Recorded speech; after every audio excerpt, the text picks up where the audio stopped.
J'ai vu une dalle de béton de 2 tonnes se déplacer lentement depuis l'intérieur d'un bunker scellé. C'était lors de ma première nuit à mon nouveau poste. Les caméras montraient un périmètre vide, mais les détecteurs de mouvement se déclenchaient, les uns après les autres, comme si quelque chose d'invisible parcourait le territoire en suivant un itinéraire bien précis. Le gardien précédent avait disparu 3 semaines auparavant. Maintenant, je sais pourquoi. Je m'appelle Marcus Graves. J'ai 42 ans. J'ai servi pendant 20 ans dans l'armée américaine, dont les 8 dernières années à la base aérienne de Nellis, dans le Nevada.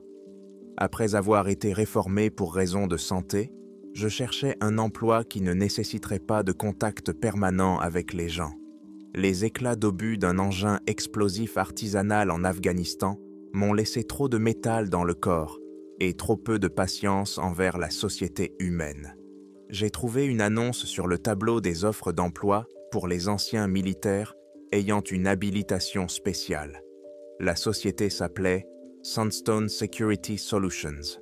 Elle recherchait un gardien de nuit pour un site situé dans le désert du Nevada.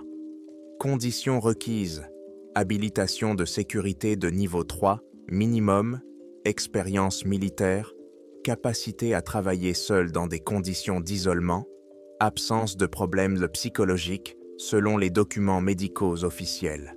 Le salaire était ridiculement élevé pour un tel poste. 9 000 $ par mois. J'ai appelé le numéro indiqué. Une voix masculine, sans se présenter, m'a posé quelques questions sur mon service et mon habilitation.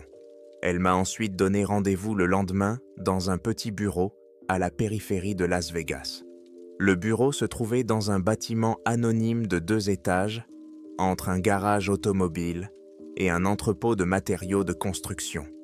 Il n'y avait pas d'enseigne sur la porte, seulement le numéro de la pièce. À l'intérieur, j'ai été accueilli par un homme d'une 50aine d'années, vêtu d'un costume gris. Il n'a pas donné son nom. Il m'a simplement indiqué une chaise et a posé devant moi un dossier contenant des documents. Les documents comprenaient un contrat standard, un accord de confidentialité et une assurance médicale avec une couverture étonnamment large. L'homme m'expliqua en quoi consistait le travail. Le site était une zone sécurisée d'environ 3 km² dans le désert, à 120 km au nord-ouest de Las Vegas. Il s'agissait d'un site d'enfouissement de matériel et d'équipements militaires mis au rebut. Ma tâche consistait à patrouiller le périmètre, à vérifier les systèmes de sécurité et à remplir les registres d'observation. Le quart du soir durait de 20 h à 6 h du matin, 6 nuits par semaine. J'ai demandé ce qui était exactement enfoui sur le site. L'homme m'a répondu qu'il s'agissait d'informations classifiées, mais qu'il ne restait rien de dangereux, là-bas. Juste de vieux prototypes de machines, du matériel obsolète, de la documentation. Tout ce qui ne devait pas être détruit pour des raisons environnementales, mais qui devait être caché au public. Il a ajouté que le gardien précédent avait démissionné pour des raisons familiales après 3 mois de travail. J'ai signé le contrat. 2 jours plus tard, j'ai reçu les clés, les codes d'accès et les coordonnées GPS du site. La première garde était prévue pour le 5 octobre 2024. Je suis arrivé sur le site 1 heure avant le début de ma garde. Le soleil se couchait déjà à l'horizon, teintant les collines désertiques d'orange et de violet. La route depuis l'autoroute était un chemin de terre chaotique qui serpentait entre les rochers et les lits de rivière asséchés. Sur les 5 derniers petits kilomètres, je n'ai vu aucun signe de présence humaine. Le site était entouré d'une clôture de barbelés de 3 mètres de haut. Tous les 100 mètres, des panneaux avertissaient qu'il s'agissait d'une propriété privée et interdisaient son accès. Des caméras vidéo fixées sur des poteaux étaient orientées vers l'extérieur et l'intérieur du périmètre. Le portail principal était une structure massive en acier équipée d'une serrure électronique et d'un interphone. J'ai entré le code. La porte s'est lentement ouverte dans un grincement métallique. Derrière elle commençait une route goudronnée menant à un bâtiment en béton de faible hauteur au centre du terrain. Il s'agissait d'un poste de garde combiné à une salle de contrôle. Le bâtiment était plus grand qu'il n'y paraissait de l'extérieur. Le rez-de-chaussée comprenait une salle de surveillance avec plusieurs dizaines d'écrans, un petit bureau, des toilettes et une salle de repos avec un canapé-lit, un micro-ondes et un réfrigérateur. Au premier étage se trouvait une salle technique avec des serveurs et du matériel de communication. Dans la salle de surveillance, un homme en uniforme de gardien privé m'attendait. Il s'est présenté comme David Coleman, le gardien de jour. Il avait l'air épuisé, avec des cernes sous les yeux. Lorsque je l'ai salué, il a sursauté, comme s'il ne s'attendait pas à ma venue, alors qu'il était clairement au courant de mon arrivée. David a commencé à m'expliquer les bases du travail. Les écrans affichaient dans les images de 38 caméras situées autour du périmètre et à l'intérieur du site. Chaque écran était numéroté et identifié en fonction du secteur. Le site était divisé en 7 secteurs, désignés par les lettres A à J. Chaque secteur comprenait entre 5 et 15 structures en béton que David appelait des entrepôts ou des bunkers. Les bunkers étaient des caissons en béton massif de différentes tailles, enfouis dans le sol. Les plus petits mesuraient environ 3 mètres sur 3. Les plus grands atteignaient la taille d'une maison à 2 étages. Ils étaient scellés par des dalles de béton épaisses. Certains étaient équipés de conduits de ventilation, d'autres n'avaient rien d'autre qu'une surface lisse en béton. David montra la carte du site accrochée au mur. Tous les bunkers y étaient indiqués et numérotés. Il expliqua que chaque bunker était équipé de détecteurs de mouvement et de température. Si un capteur se déclenche, un cadre rouge apparaît sur le moniteur correspondant et le système émet un signal sonore. Dans ce cas, je devais noter le numéro du bunker, l'heure du déclenchement et la cause présumée dans le journal. Il fallait ensuite se rendre à ce bunker et procéder à une inspection visuelle. J'ai demandé ce qui pouvait déclencher les capteurs. David a haussé les épaules et m'a répondu que c'était généralement des animaux, en particulier des coyotes et des lapins, parfois des changements de température ou des défaillances techniques. Il a ajouté qu'au cours des 3 mois où il avait travaillé là, les capteurs s'étaient déclenchés assez souvent, mais qu'il n'avait jamais rien trouvé d'inhabituel lors de ses inspections. La voix de David semblait incertaine. Il cachait manifestement quelque chose. Je lui ai demandé directement s'il y avait des problèmes sur le site. David a réfléchi un moment en regardant les écrans, puis a répondu que le système avait parfois des dysfonctionnements. Les capteurs se déclenchaient sans raison apparente, en particulier dans le secteur G, le plus ancien. Les caméras y montraient aussi parfois des interférences. Il m'a conseillé de ne pas y prêter attention et de simplement tout noter dans le journal. David m'a ensuite montré le Jeep utilisé pour les patrouilles. Ce puissant véhicule tout-terrain à suspension renforcée était garé dans un petit garage sur le côté du bâtiment. Le Jeep était équipé d'une puissante lampe, d'une trousse de premier secours, d'un extincteur, d'une radio et d'un fusil de chasse Remington de calibre 12 avec une boîte de cartouches. À ma question sur la nécessité d'une arme, David a répondu qu'il fallait parfois chasser les coyotes ou les lions des montagnes. Il était 19h45. David rassembla ses affaires, visiblement pressé de partir avant la tombée de la nuit. Il me dit que je travaillerais seul toute la nuit et que si j'avais des problèmes avec l'équipement, je pouvais appeler le service d'assistance technique au numéro inscrit sur le tableau dans la salle de surveillance. Puis, il se dirigea vers la sortie. Je l'ai interpellé et lui ai demandé où était le veilleur de nuit précédent. David s'est arrêté dans l'embrasure de la porte, sans se retourner. Il m'a dit que ce type avait simplement cessé de se présenter au travail 3 semaines auparavant. Il n'avait répondu à aucun appel et n'avait pas récupéré son dernier salaire. Il avait tout simplement disparu. David avait entendu dire qu'on l'avait retrouvé dans un motel à Las Vegas en état de choc nerveux et qu'il racontait des absurdités à propos d'objets en mouvement et de voix provenant du sol.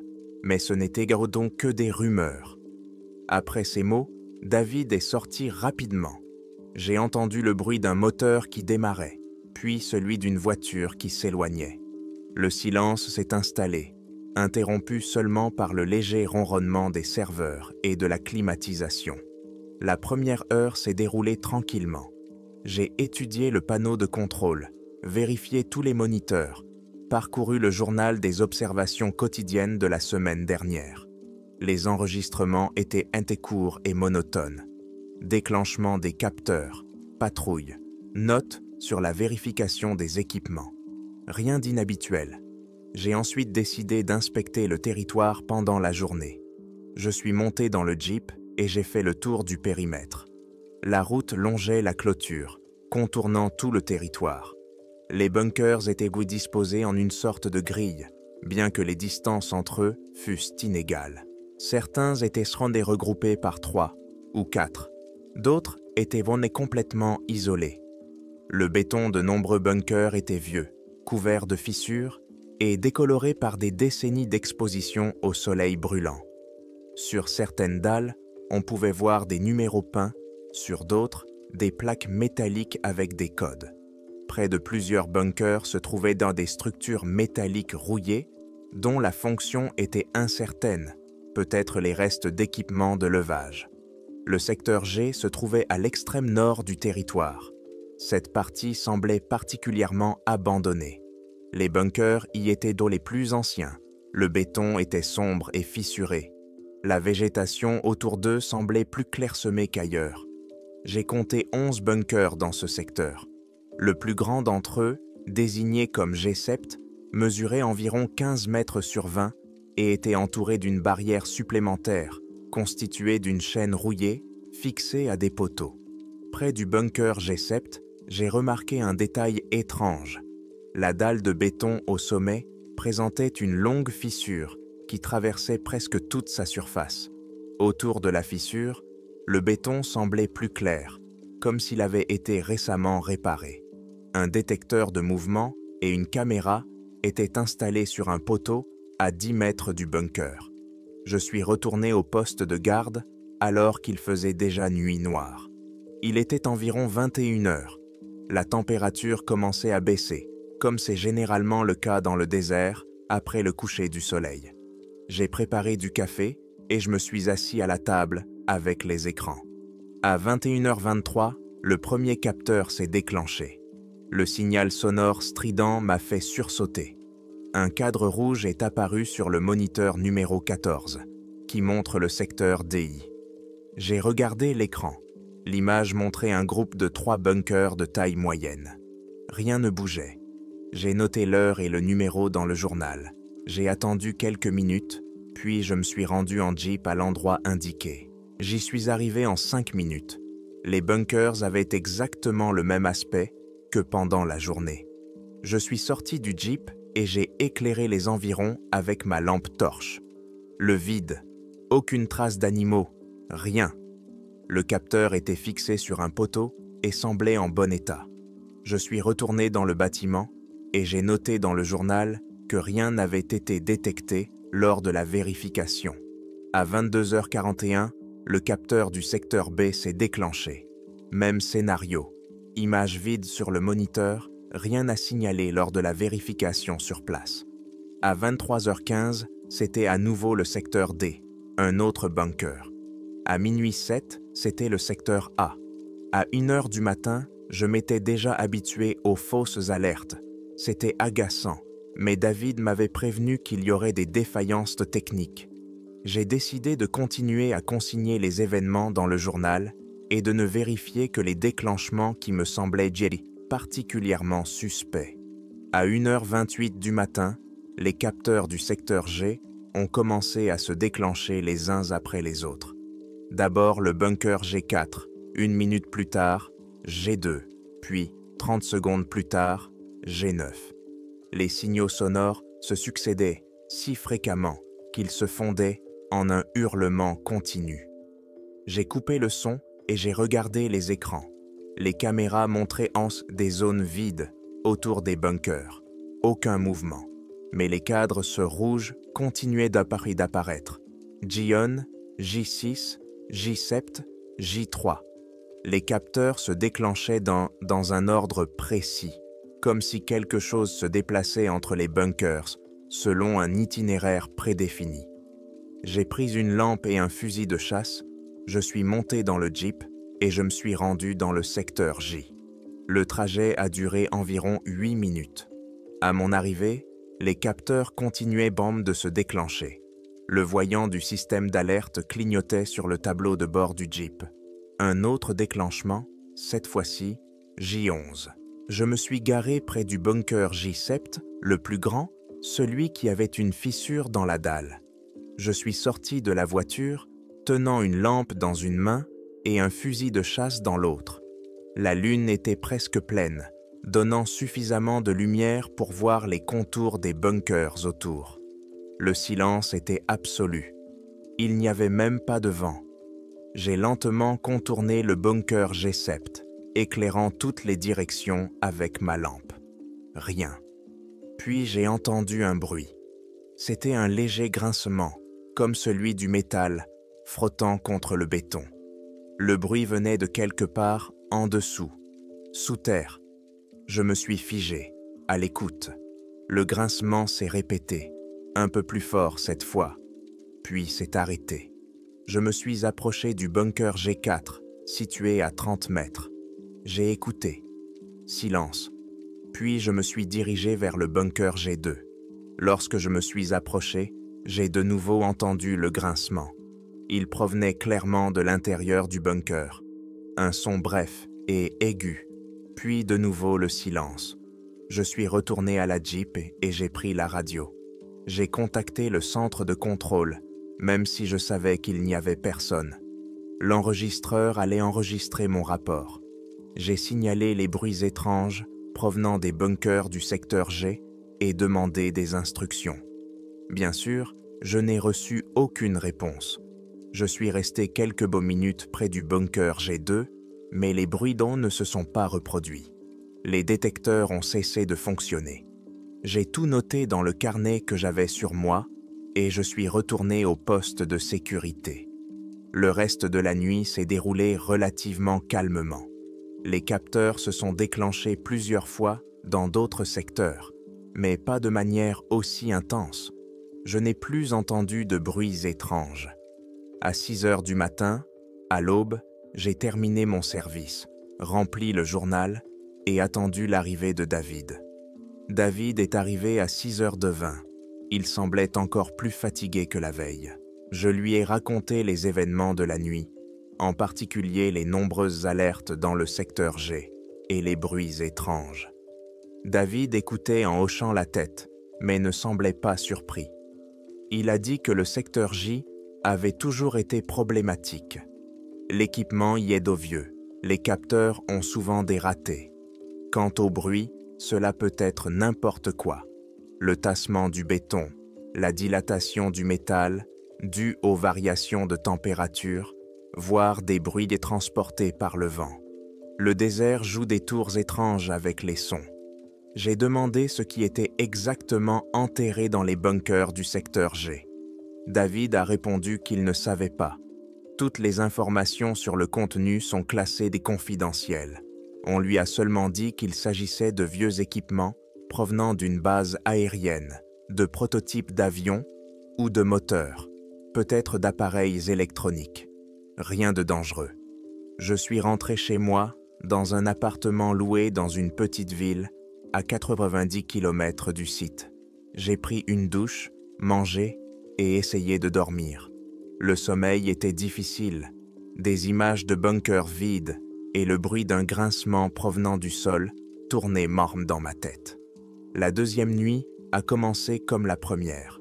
Je suis arrivé sur le site à 19h30, j'ai remplacé David et j'ai effectué une première inspection des lieux. Cette fois-ci, j'ai décidé d'examiner plus attentivement le bâtiment de la sécurité. Dans le bureau du rez-de-chaussée, se trouvait une armoire métallique avec une serrure. Les clés étaient accrochées à un tableau à clés. À l'intérieur de l'armoire, j'ai trouvé des dossiers contenant des documents. La plupart d'entre eux contenaient les spécifications techniques des systèmes de sécurité, les instructions d'entretien des équipements et les coordonnées des fournisseurs. Un dossier était intitulé « Journaux d'observation des périodes précédentes ». J'ai pris ce dossier et j'ai commencé à l'étudier. Les journaux étaient en tenue depuis janvier 2024. Les entrées des premiers mois étaient rares et monotones. Des notes sur les patrouilles, les rares déclenchements des détecteurs, les vérifications techniques. Puis, à partir de juillet, la nature des entrées a changé. Les mentions de déclenchement dans le secteur G se sont multipliées. Des notes sur d'étranges interférences sur les caméras sont apparues. Dans une note datée du 17 juillet, le veilleur de nuit précédent, un certain Tyler Hendricks, a écrit qu'il avait vu une silhouette sombre près du bunker J-Sept sur son écran, mais qu'il n'avait trouvé personne lorsqu'il était venu vérifier. Les notes sont devenues de plus en plus inquiétantes. Le 23 juillet, Hendricks a noté qu'il avait entendu des bruits ressemblant à des coups provenant de l'intérieur d'un des bunkers. Le 30 juillet, il a écrit que tous les capteurs du secteur G s'étaient déclenchés simultanément à 3h17 du matin, mais que les caméras n'avaient jamais rien montré d'inhabituel. Le 7 août, Hendricks a rédigé une longue note. Il y décrivait comment, pendant sa patrouille, il avait vu une lumière provenant du conduit de ventilation d'un des bunkers du secteur G. Une lueur verdâtre et faible qui clignotait à une certaine fréquence. Quand il s'est approché, la lumière s'est éteinte. L'inspection du conduit de ventilation n'a rien révélé d'inhabituel. La dernière note de Hendricks était datée du 14 septembre. Elle ne comprenait qu'une seule phrase. Il est-il nécessaire de procéder immédiatement à une inspection complète de tous les bunkers du secteur G. La situation devient incontrôlable. Après cet enregistrement, le journal a été tenu par quelqu'un d'autre, à en juger par l'écriture. Probablement un gardien remplaçant temporaire. Les enregistrements étaient formels et succincts. Une semaine plus tard, David, qui travaillait sur les 2 quarts avant mon arrivée, a commencé à prendre des notes. J'ai photographié plusieurs pages du journal avec mon téléphone et j'ai remis le dossier dans l'armoire. Je suis ensuite monté au 2e étage, dans la salle technique. Les serveurs ronronnaient, les voyants clignotaient. Sur l'une des étagères, j'ai remarqué un vieux cahier à la couverture usée. Je l'ai pris. C'était un journal intime. Sur la première page était écrit un nom, Tyler Hendricks. J'ai commencé à le lire. Les notes dans le journal intime étaient beaucoup plus franches que celles du journal officiel. Hendricks décrivait ses quarts de nuit avec des détails qui n'auraient jamais été consignés dans les documents officiels. Il écrivait sur le sentiment d'observation qu'il éprouvait dans le secteur G, sur le fait que les caméras montraient parfois des interférences statiques au moment même où les capteurs se déclenchaient, sur l'étrange sensation de vibration dans le sol lorsqu'il se tenait près de certains bunkers. Le bunker J-Sept le préoccupait particulièrement. Hendricks écrivait qu'il avait remarqué à plusieurs reprises que la fissure dans la dalle de béton s'élargissait.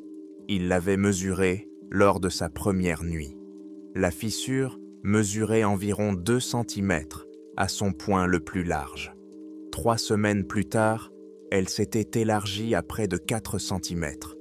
Il en avait fait part à la direction, mais on lui avait répondu qu'il s'agissait d'un tassement normal d'une construction ancienne.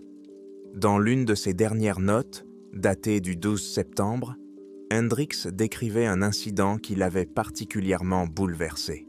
Vers 2h du matin, il patrouillait dans le secteur G.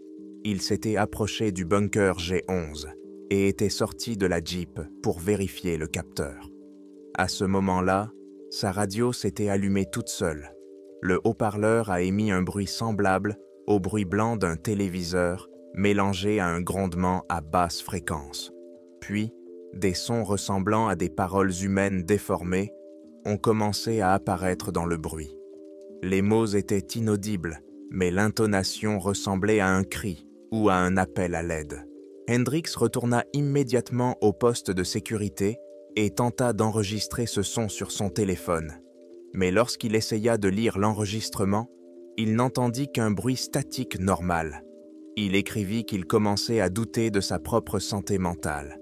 La dernière entrée dans son journal intime a été faite le 14 septembre, la nuit même où la dernière entrée officielle a été enregistrée.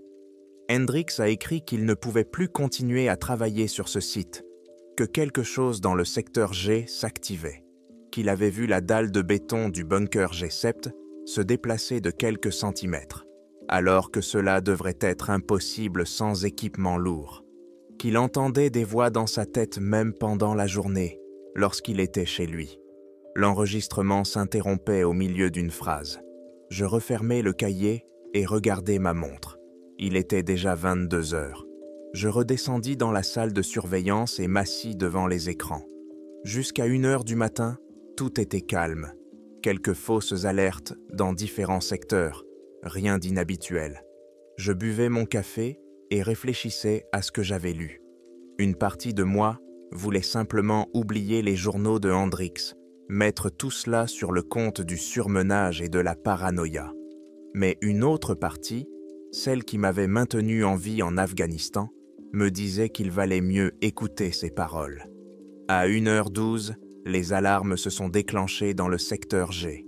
Comme la première nuit, les capteurs se sont activés les uns après les autres, créant une image du mouvement entre les bunkers.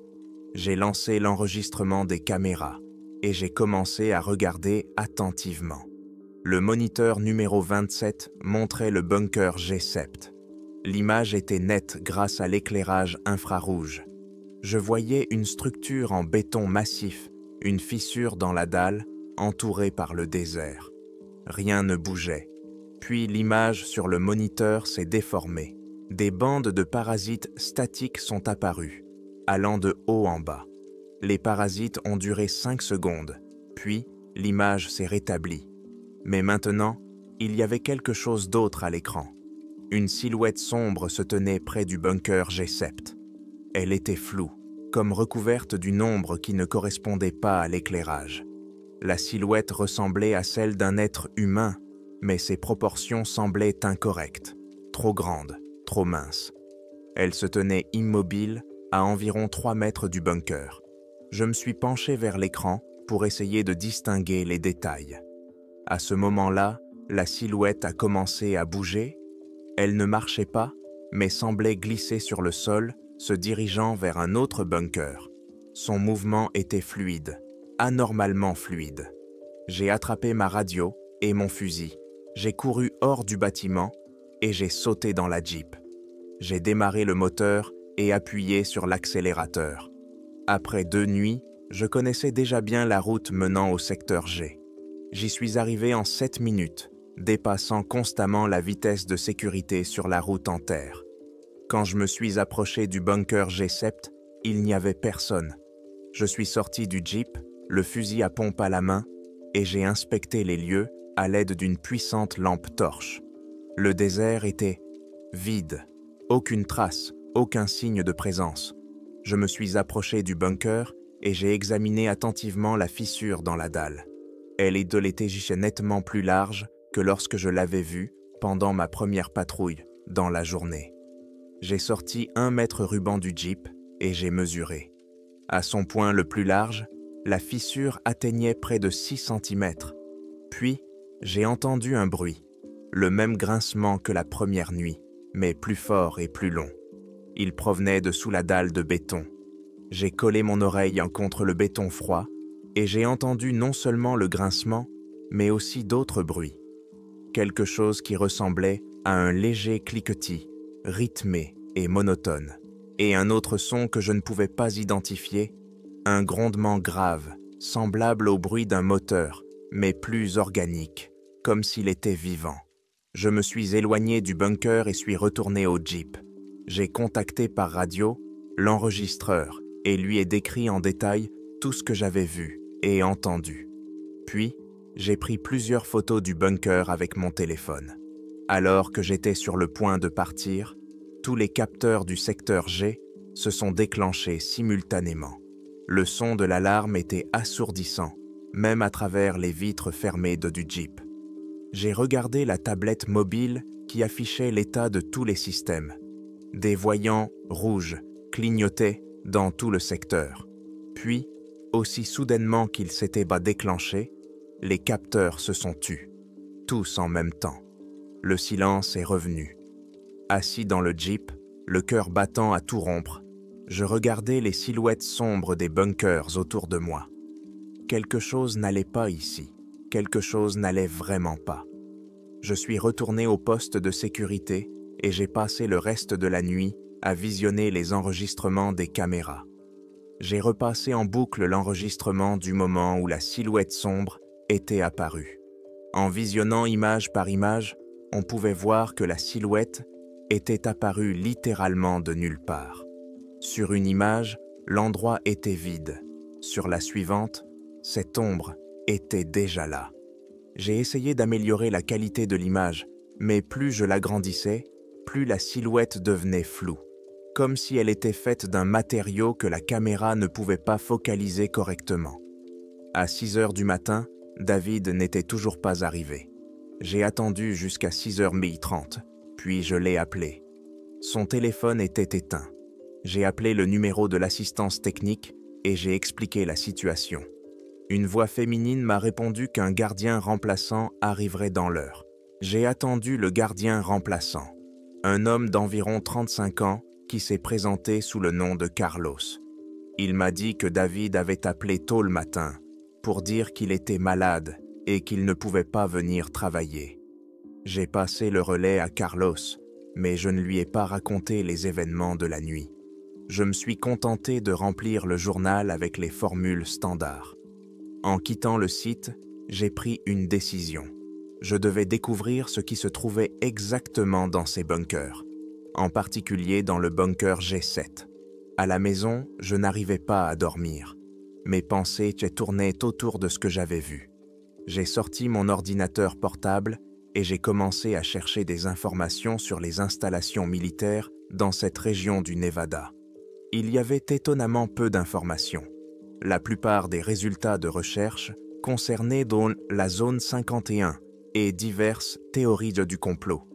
Mais je savais qu'il y avait dans cette région de nombreuses installations secrètes liées au développement et à l'essai d'armes et de technologies expérimentales. J'ai essayé de trouver des images satellites du site. Sur les services accessibles au public, cet endroit était flouté, ce qui confirmait son statut confidentiel. Mais j'ai trouvé quelques vieilles photos prises à la fin des années 90. Sur ces images, le site avait un aspect complètement différent. On y voyait plusieurs bâtiments qui n'existent plus aujourd'hui et une grande aire ressemblant à une piste d'atterrissage. En creusant davantage, je suis tombé sur un document déclassifié en 2012. Il s'agissait d'une liste d'installations du complexe militaro-industriel qui avait donc été fermée ou reconvertie dans les années 80 du siècle dernier. L'une des installations de la liste portait le nom de code Prométhée et se trouvait à peu près aux mêmes coordonnées que notre installation. La description était succincte. L'installation Prométhée a été utilisée pour développer et tester des systèmes énergétiques expérimentaux entre 1978 et 1986. Les travaux ont ensuite été interrompus pour des raisons qui n'ont pas été précisées. L'installation a été mise en sommeil, l'équipement a été retiré et les bâtiments ont été démantelés. Mais le document ne mentionnait rien au sujet de bunkers ou d'enfouissements sur le site.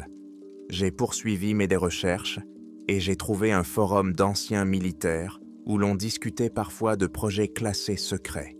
Dans l'un des sujets, quelqu'un mentionnait Prométhée et écrivait que le projet était lié à des recherches dans le domaine de la réaction thermonucléaire contrôlée et des états exotiques de la matière.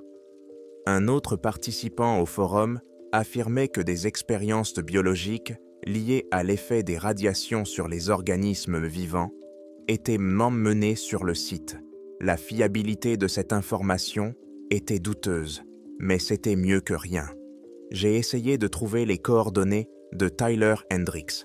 Sur les réseaux sociaux, j'ai trouvé un profil portant ce nom et la photo d'un homme d'âge approprié en uniforme de gardien. La dernière publication datait de début septembre. Hendricks écrivait quelque chose d'incompréhensible sur la nécessité de quitter le Nevada et sur le fait que certaines choses devaient rester enfouies. Je lui ai envoyé un message pour lui expliquer que je travaillais sur le même site et lui demander s'il pouvait m'en dire plus sur ce qui s'était passé. Je n'ai pas reçu de réponse. Dans la soirée, j'ai dormi un peu, puis je suis parti pour mon 3e quart. La 3e nuit a commencé par une découverte désagréable. Lorsque je suis entré dans le bâtiment de la sécurité, j'ai constaté que plusieurs écrans étaient éteints. Il s'agissait des écrans qui affichaient le secteur G. J'ai essayé de les allumer, mais ils ne réagissaient même pas. Le système affichait une erreur, perte de signal des caméras. 27, 28, 29 et 30. Toutes ces caméras se trouvaient dans le secteur G. J'ai vérifié la salle des serveurs au 2e étage. L'équipement fonctionnait normalement. Le problème venait soit des caméras elles-mêmes, soit des câbles. J'aurais pu essayer de les réparer, mais pour cela, il fallait que je me rende dans le secteur G et que je vérifie chaque caméra, dans le noir, tout seul. J'ai décidé de remettre cela au lever du jour et de demander l'aide du gardien de jour. Pour l'instant, je ne pouvais compter que sur les détecteurs de mouvement dans ce secteur. La nuit était particulièrement froide. La température était descendue à 0 degré, ce qui est inhabituel pour un mois d'octobre dans cette région. J'ai allumé le chauffage dans la salle de surveillance et préparé un café bien fort. À 23h45, des problèmes d'électricité ont commencé. La lumière a clignoté plusieurs fois, puis le bâtiment a été plongé dans l'obscurité pendant quelques secondes. Le générateur de secours s'est mis en marche et l'éclairage a été rétabli, mais seules les lampes de secours fonctionnaient, diffusant une faible lumière rougeâtre. Je suis descendu au sous-sol, où se trouvait le générateur. Il fonctionnait correctement. J'ai vérifié le tableau électrique principal. Rien de suspect. Le problème venait de quelque part sur la ligne provenant de la source d'alimentation externe. Je suis retourné dans la salle de surveillance. La plupart des écrans fonctionnaient sur l'alimentation de secours, mais l'image était moins nette. J'ai remarqué que les capteurs du secteur G commençaient à se déclencher. D'abord 1, puis 2, puis 3. En l'espace de 5 minutes, les 11 capteurs se sont déclenchés. Je regardais les voyants, rouges clignotant sur le panneau, et je sentais mon inquiétude grandir. Il se passait quelque chose dans le secteur G, mais sans caméra. Je ne pouvais pas voir quoi. J'ai pris mon fusil de chasse, une lampe torche et une radio. J'ai enfilé une veste chaude et je suis sorti du bâtiment. La température extérieure était encore plus basse que je ne l'avais prévu. Mon souffle se transformait en nuage de vapeur. Le Jeep a démarré au 3e essai. Le moteur tournait de manière irrégulière à cause du froid. Je me suis dirigé vers le secteur G, le fusil à pompe posé sur le siège passager. En chemin, j'ai allumé tous les projecteurs du Jeep. De puissants faisceaux lumineux ont transpercé l'obscurité, éclairant le paysage désertique. Tout semblait normal autour de moi, mais l'atmosphère était oppressante. Le silence semblait trop absolu. Lorsque j'arrivais à la frontière du secteur G, la première chose que je remarquai fut une odeur chimique faible mais distincte, semblable à un mélange d'ozone et de quelque chose d'organique en décomposition. Je m'arrêtai et sortis du 4x4. La température était encore plus basse ici. Je pouvais voir mon souffle se transformer en une épaisse buée. Le sol craquait sous mes pieds, recouvert d'une fine couche de givre. alors qu'il n'y avait rien de tel dans les autres parties du territoire. Je me suis approché du bunker le plus proche, le G9. Le capteur de mouvement sur le poteau clignotait toujours en rouge. J'ai braqué ma lampe torche sur la caméra installée sur le même poteau. L'objectif était recouvert d'une sorte de dépôt mat, semblable à de la condensation, mais plus dense. J'ai essayé d'essuyer le dépôt avec ma main. La substance était froide et collante, laissant un film huileux sur mes doigts. Je me suis essuyé la main sur ma veste et me suis dirigé vers le bunker suivant. Le bunker G7 se trouvait au centre du secteur. En m'approchant, j'ai vu que la fissure dans la dalle de béton s'était encore élargie. Elle atteignait désormais près de 10 cm dans sa partie la plus large. Une faible lumière filtrait à travers la fissure. Je me suis approché du bord de la dalle et j'ai éclairé la fissure avec ma lampe torche. Il faisait sombre à l'intérieur, mais je pouvais distinguer des structures métalliques ressemblant aux parois d'un réservoir ou d'un conteneur. La lumière provenait de quelque part, en dessous, des profondeurs du bunker et clignotait à un rythme lent et régulier. Une silhouette sombre a filé dans les profondeurs. Quelque chose bougeait, là-bas, en bas. Je me suis éloigné de la fissure et j'ai pointé mon fusil de chasse vers le bunker. Mon cœur battait à tout rompre. Je restais debout, à l'écoute. Des bruits provenaient des profondeurs du bunker. Un grincement métallique, un sifflement discret. Et autre chose encore, un son que l'on ne pouvait décrire que comme une respiration. Une respiration lente, lourde, irrégulière, celle de quelque chose de très grand. Je reculai lentement vers le jeep, sans quitter le bunker des yeux. À ce moment-là, la dalle de béton trembla. Elle ne bougea pas, mais trembla, comme si une vague l'avait traversée. De la poussière s'éleva dans les airs.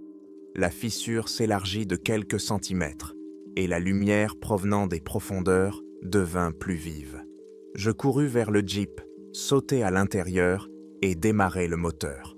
La voiture sursauta et se mit en route. Je regardai dans le rétroviseur. Le bunker G7 était toujours visible dans la lumière des feux arrière. La dalle de béton continuait de trembler et semblait se soulever lentement.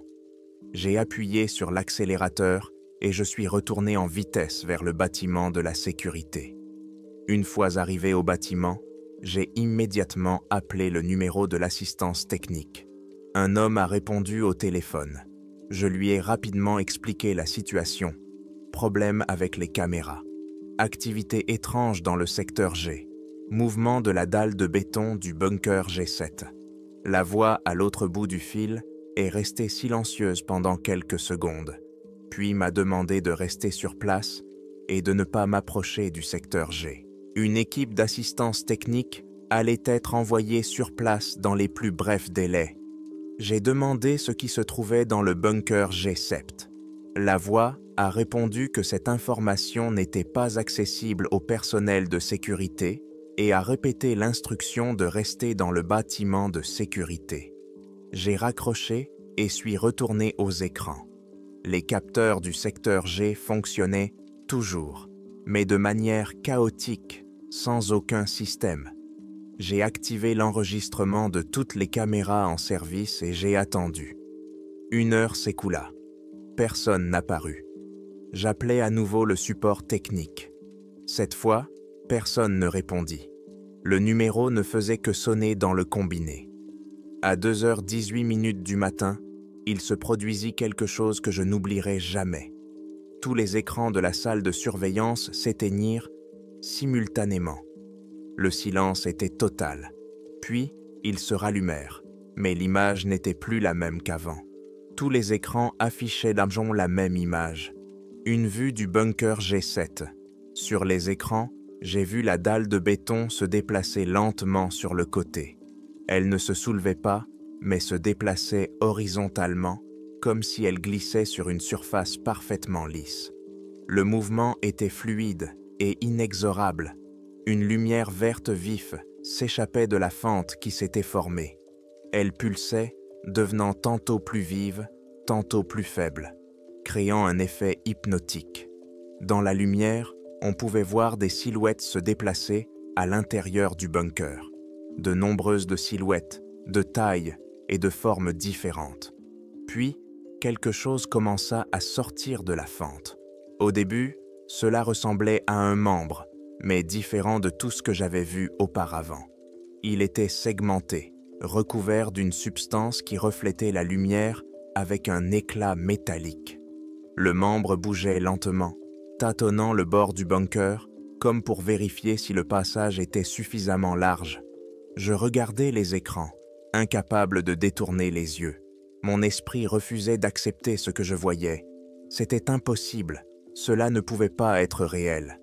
Un autre membre apparut dans la fente, puis quelque chose qui ressemblait à une tête. Mais ce n'était pas une tête au sens habituel du terme, plutôt un ensemble d'organes ou de capteurs lumineux situés à l'avant de la créature.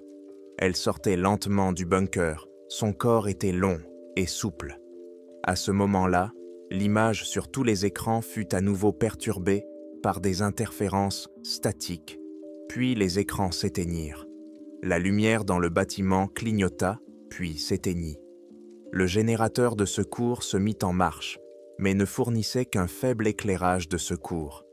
Je me suis assis dans l'obscurité, éclairé uniquement par les lampes rouges, et j'ai écouté le silence. Puis, j'ai entendu un bruit à l'extérieur, lointain mais distinct. Un bruit de mouvement, le grincement du métal contre la pierre, des coups, lourds, comme si quelque chose de très gros se déplaçait sur le sol. J'ai pris mon fusil de chasse et je me suis approché de la fenêtre. J'ai regardé dehors. Il était difficile de distinguer quoi que ce soit dans l'obscurité du désert, mais je pouvais voir des lumières dans la direction du secteur G. Une lueur verdâtre qui pulsait dans la nuit. Puis j'ai vu du mouvement, des silhouettes sombres, de nombreuses silhouettes sombres, se déplaçant depuis le secteur J dans différentes directions. Elles ne marchaient pas. Elles glissaient ou rampaient. Leur forme était indéfinissable dans l'obscurité. L'une des silhouettes se dirigeait vers le bâtiment de la sécurité. Je me suis éloigné de la fenêtre et j'ai vérifié mon fusil de chasse. 5 cartouches dans le chargeur, une boîte de cartouches de rechange à la ceinture. J'ai verrouillé la porte, même si je savais qu'une serrure ordinaire n'arrêterait pas ce qui bougeait à l'extérieur. Les bruits se rapprochaient, des grincements, des sifflements, des coups lourds. Quelque chose faisait le tour du bâtiment. Je l'entendais gratter les murs, testant leur solidité. Puis le silence s'installa, un silence long et tendu. Je me tenais au centre de la salle de surveillance, le fusil à pompe prêt à tirer, et j'écoutais. Le coup a frappé la porte, un coup violent qui a fait trembler toute la structure. Puis, un autre. La porte tenait bon, mais je voyais le métal commencer à se déformer. J'ai pointé mon fusil de chasse vers la porte et me suis préparé à tirer. Un autre coup. Le métal a craqué. Un autre. À ce moment-là, un autre bruit s'est fait entendre à l'extérieur. Un hurlement puissant et assourdissant de sirène. Puis, la lumière vive des projecteurs a éclairé le terrain autour du bâtiment. J'ai entendu le bruit d'un hélicoptère. Les coups à la porte ont cessé. Le bruit des mouvements à l'extérieur s'est éloigné. Par la fenêtre, j'ai vu des silhouettes sombres battre en retraite en direction du secteur G. L'hélicoptère s'est arrêté au-dessus du terrain. C'était un appareil militaire, sans insigne distinctif. De puissants projecteurs éclairaient dans le sol, et dans leur lumière, je pouvais voir des créatures qui sortaient même des bunkers. Il y en avait beaucoup, de tailles et de formes différentes. Certaines ressemblaient à des insectes, agrandis à des dimensions monstrueuses. D'autres ressemblaient à des machines, mais leurs mouvements étaient lents, trop fluides pour être mécaniques. D'autres encore étaient indescriptibles, combinant des formes biologiques et technologiques qui n'auraient pas dû exister. Ils se retiraient là tous vers le secteur G, se cachant dans l'ombre et derrière les bunkers. La lumière des projecteurs semblait leur causer de la douleur ou de l'inconfort. L'hélicoptère atterrit sur une aire à une centaine de mètres du bâtiment. Des personnes vêtues de combinaisons de protection en sortirent en courant. Elles étaient armées de mitraillettes et d'appareils ressemblant à des lance-flammes, mais qui n'émettaient pas de flammes, mais des rayons lumineux dirigés. Je suis sorti du bâtiment. L'un des hommes en combinaison de protection s'est approché de moi. Son visage était caché par un casque à visière teintée. Il m'a fait signe de le suivre jusqu'à l'hélicoptère. J'ai obéi, tout en serrant toujours mon fusil à pompe. Nous avons marché jusqu'à l'hélicoptère et on m'a ordonné de m'asseoir à l'intérieur. 2 personnes en combinaison sont restées avec moi. Les autres se sont dispersés sur le terrain, se dirigeant vers le secteur G. À travers la visière de son casque, l'un de mes accompagnateurs m'a dit qu'une évacuation était en cours et que je devais rester sur place. Il ne m'a donné aucune autre explication. Je suis resté assis dans l'hélicoptère, les yeux rivés sur la porte ouverte. Les hommes en combinaison de protection avançaient lentement vers le secteur J, éclairant leur chemin à l'aide de puissantes lampes. Les créatures reculaient de devant eux, mais ne disparaissaient pas complètement. Elles tournaient à la lisière de la lumière, comme si elles attendaient le moment propice pour attaquer. Puis il y a eu une explosion, pas très forte, mais suffisamment puissante pour faire trembler le sol. J'ai vu le flash illuminer le secteur G. Un panache de fumée s'est élevé dans le ciel nocturne. Les personnes en combinaison ont commencé à reculer vers l'hélicoptère. Elles se déplaçaient rapidement, mais de manière organisée. Les créatures ne les poursuivèrent pas. Elles se contentaient de les observer dans l'obscurité. Lorsque la dernière personne est montée dans l'hélicoptère, la porte s'est fermée et l'appareil a décollé. J'ai regardé en bas, vers le territoire qui s'éloignait. Le secteur J était en proie aux flammes. Le feu se propageait depuis l'épicentre de l'explosion, engloutissant les bunkers les uns après les autres. À la lueur des flammes, je pouvais voir les silhouettes des créatures. Elles ne fuyaient pas les flammes. Elles restaient simplement debout, entourées par le feu, et regardaient vers le haut, là où volait l'hélicoptère. L'hélicoptère m'a emmené à une base militaire. Pas à Nellis, mais à une autre base, plus petite, qui ne figurait sur aucune carte. Là, on m'a placé dans une pièce isolée et on m'a fait passer un examen médical complet. Les médecins qui ne se sont pas présentés ont examiné chaque centimètre de mon corps. Ils ont prélevé des échantillons de sang, de peau et de cheveux. Ils m'ont scanné avec des appareils. Ils m'ont posé beaucoup de questions sur ce que j'avais vu, entendu et ressenti. Je leur ai tout raconté. Le déclenchement des capteurs, les silhouettes sur les écrans, le mouvement de la dalle de béton, les créatures que j'avais vues. Ils m'ont écouté en silence, ont pris des notes sans faire de commentaires. Le 3e jour, un homme en costume gris est arrivé, celui-là même qui m'avait embauché. Il s'est assis en face de moi et m'a regardé en silence pendant quelques secondes. Puis, il m'a dit que j'avais signé un accord de confidentialité et que toute violation de cet accord entraînerait de graves conséquences juridiques. Que je ne devais parler à personne de ce que j'avais vu sur le site. À personne, jamais, sous aucun prétexte. Il a ajouté que le site avait été entièrement nettoyé. Tous les bunkers ont été scellés à nouveau, à l'aide de procédures spéciales. Le site continuera d'être surveillé, mais par un autre personnel. Mon contrat a été résilié avec une indemnité complète. J'ai demandé ce qu'étaient ces créatures, ce qu'il y avait dans les bunkers. Pourquoi Elton n'avait pas été détruite immédiatement après la fermeture du projet Prométhée. L'homme en costume gris est resté silencieux pendant un long moment. Puis, il a dit que certaines expériences ne pouvaient pas être simplement arrêtées, que certaines choses, une fois créées, acquièrent dans leur propre volonté d'exister, que le projet Prométhée traitait de formes de vie et de matière qui ne se soumettent pas aux lois habituelles de la biologie et de la physique. Il a dit que les expériences avaient été arrêtées en 1986 après un incident dont les détails restent secrets. Que les résultats des expériences avaient donc été placés dans des conteneurs de protection spéciaux et enterrés sur le site dans l'espoir qu'ils se dégradent progressivement et deviennent inertes. Mais cela ne s'est pas produit.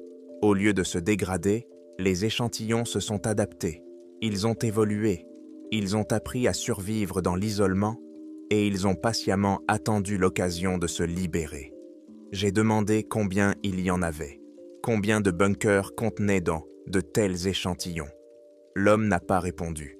Il s'est simplement levé et s'est dirigé vers la sortie.